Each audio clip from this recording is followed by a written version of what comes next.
Bunda, pernah gak sih merasa heran kenapa si kecil sering banget mengeluh sakit tenggorokan? Apa aja langkah perawatan yang bisa kita lakukan di rumah untuk bantu si kecil lebih nyaman dan mempercepat penyembuhan saat radang tenggorokan?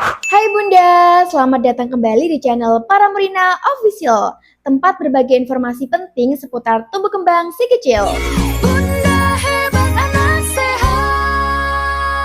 Di video kali ini, Mina mau bahas topik yang sering bikin Bunda khawatir, apalagi di musim pancaroba kayak gini. Kira-kira apa ya? Yaps, kita bakal belajar bareng tentang radang tenggorokan pada anak. Pernah gak sih Bunda dengar si kecil mengeluh sakit pas menelan, terus jadi males makan, rewel, kadang sampai demam? Nah, jangan langsung panik dulu ya Bunda. Di video kali ini kita akan kupas tuntas mulai dari penyebab, gejala, sampai cara penanganan radang tenggorokan yang aman untuk si kecil. Yuk, simak sampai habis Bunda, biar lebih tenang dan siap bantu si kecil pulih lebih cepat saat ada keluhan sakit tenggorokan. Radang tenggorokan atau dalam istilah medis disebut faringitis adalah kondisi ketika bagian belakang tenggorokan atau faring mengalami peradangan. Ini sering dialami anak-anak terutama saat daya tahan tubuhnya sedang menurun. Menurut studi yang dimuat dalam jurnal American Family Physician, sekitar 30% kasus radang tenggorokan pada anak disebabkan oleh bakteri, sisanya oleh virus. Itu sebabnya penting banget untuk membedakan gejalanya agar penanganannya tepat.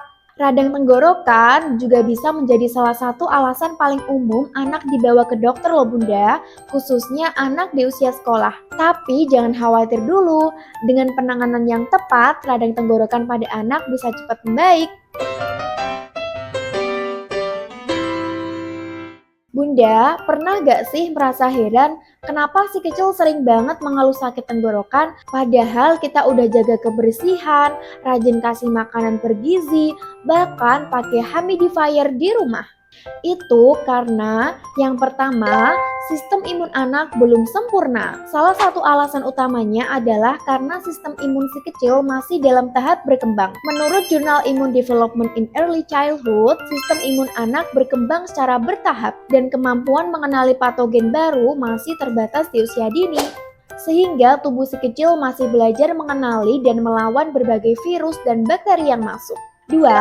Mudah tertular dari lingkungan. Bunda tahu nggak, anak-anak itu punya rasa ingin tahu yang tinggi dan sering bermain bersama teman-temannya tanpa peduli kebersihan.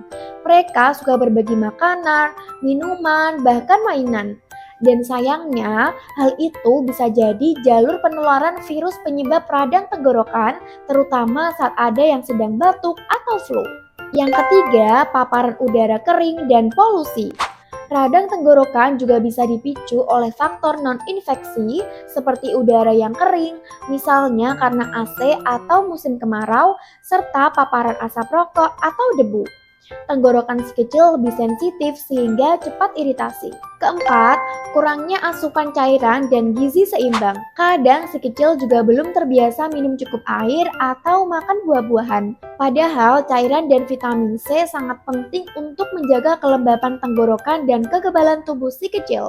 Selain itu, anak yang kurang minum akan lebih mudah mengalami iritasi tenggorokan yang berujung pada radang. Setelah tahu kenapa si kecil lebih rentan kena radang tenggorokan, sekarang penting juga nih untuk mengenali gejala-gejala awal yang perlu Bunda waspadai. Gejala pertama, tenggorokan terasa sakit atau gatal. Kalau si kecil mulai sering mengeluh tenggorokannya sakit saat menelan atau bilang rasanya seperti gatal di leher, itu bisa jadi tanda awal radang tenggorokan. Gejala kedua adalah suara serak atau hilang. Peradangan di area tenggorokan bisa membuat pita suara anak ikut teriritasi. Akibatnya, suara si kecil terdengar serak atau pelan. Kadang, dia jadi enggan bicara karena merasa gak nyaman. Yang ketiga, demam ringan hingga sedang. Radang tenggorokan akibat infeksi, baik virus maupun bakteri, sering disertai dengan demam. Suhu tubuh si kecil bisa naik jadi 38 sampai 39 derajat Celcius. Demam ini biasanya berlangsung 1 sampai 3 hari. Gejala keempat, rewel dan lesu. Anak yang merasa tidak nyaman akan jadi lebih rewel dari biasanya. Ia mungkin lebih sering tiduran, tidak aktif seperti biasanya, dan terlihat lemas. Gejala kelima, nafsu makan jadi menurun. Kalau Bunda lihat si kecil tiba-tiba gak mau makan atau minum, apalagi sambil mengeluh sakit saat menelan, besar kemungkinan itu karena radang tenggorokan. Gejala keenam, batuk kering atau berdahak ringan. Nah, setelah Bunda tahu apa aja gejala radang tenggorokan yang perlu diwaspadai, sekarang saatnya kita bahas apa aja langkah perawatan yang bisa kita lakukan di rumah untuk bantu si kecil lebih nyaman dan mempercepat penyembuhan saat radang tenggorokan. Yuk kita bahas satu persatu. Yang pertama, pastikan si kecil tetap terhidrasi. Meskipun tenggorokannya sakit, penting banget untuk tetap minum ya bun. Air putih, ASI, atau kaldu hangat bisa bantu meredakan peradangan dan mencegah dehidrasi.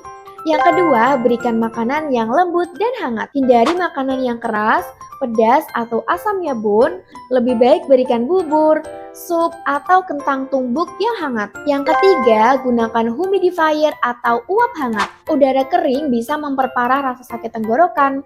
Menggunakan humidifier atau mengajak si kecil menghirup uap air hangat, misalnya dari baskom air panas, dapat menyebabkan saluran napas dan meredakan ketidaknyamanan. Yang keempat, istirahat yang cukup. Ini penting ya bun, saat anak sakit tubuhnya bekerja ekstra untuk melawan infeksi.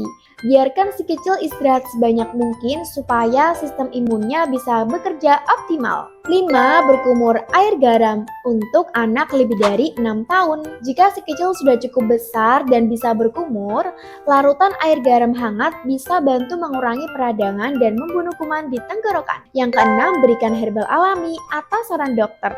Beberapa herbal seperti madu untuk anak di atas 1 tahun, air jahe, atau sirup berbahan herbal alami. Karena ini dipercaya bisa membantu mengurangi gejala radang dan meningkatkan daya tahan tubuh, tapi tetap konsultasi dulu dengan dokter ya bun. Jadi itu ya bun beberapa langkah perawatan yang bisa bunda lakukan di rumah untuk bantu si kecil merasa lebih nyaman saat radang tenggorokan menyerang. Walaupun terlihat sederhana, perhatian dan perawatan dari bunda di rumah punya pengaruh besar dalam proses penyembuhan si kecil loh. Nah gimana bunda? Sekarang sudah lebih paham kan tentang radang tenggorokan pada anak? Ingat ya, radang tenggorokan bukan hanya soal sakit di tenggorokan, tapi bisa berdampak ke selera makan, energi harian, bahkan proses tumbuh kembang si kecil.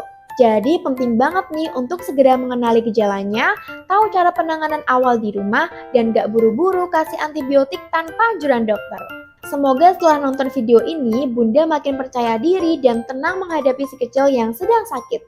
Karena dengan kasih sayang, penanganan yang tepat, dan nutrisi yang cukup, si kecil pasti bisa kembali sehat, ceria, dan aktif lagi. Kalau bunda masih ada pertanyaan atau mau sharing pengalaman bunda saat si kecil sedang sakit tenggorokan, boleh banget langsung tulis di kolom komentar ya, supaya kita bisa belajar bersama-sama dan jadi pelajaran untuk bunda-bunda yang lain juga. Makanya jangan lupa untuk share video ini, subscribe, dan nyalakan loncengnya untuk dapat notifikasi konten edukatif lainnya seputar tumbuh kembang si kecil.